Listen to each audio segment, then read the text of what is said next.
मुख्यमंत्री कोण होणार? निकालानंतर संपूर्ण महाराष्ट्राला पडलेल्या प्रश्नाचं उत्तर आता हळूहळू सापडू लागलंय।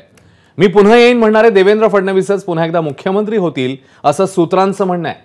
आता एकनाथ शिंदे उपमुख्यमंत्रीपदी विराजमान होणार का पाहणं महत्त्वाचं आहे। दरम्यान काल एकनाथ शिंदेंनी अजित पवारांच्या राष्ट्रवादीला साथ घातल्याचं पाहायला मिळतंय।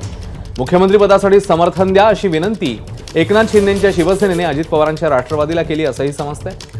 मात्र अजित पवारांच्या राष्ट्रवादीचा कौल हा देवेंद्र फडणवीस यांच्याच नावाला आहे अशी ही माहिती समोर येते।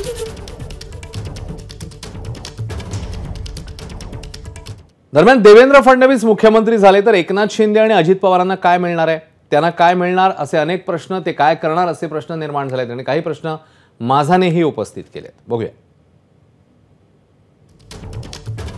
एकनाथ शिंदे उपमुख्यमंत्रीपद स्वीकारणार का की नवा चेहरा पुढे करणार? मुख्यमंत्रीपद सोडण्याच्या बदल्यामध्ये शिवसेना कोणती महत्त्वाची खाती मागणार? एकनाथ शिंदे मोदींच्या मंत्रिमंडळात मोठी खाती पदरात पाडून घेणार का? फडणवीसांच्या नावाला कौल देणाऱ्या राष्ट्रवादीला मोबदल्यात काय मिळणार? हे सगळे प्रश्न या निमित्ताने समोर येत आहेत। एबीपी माझा, उघडा डोळे बघा नीट।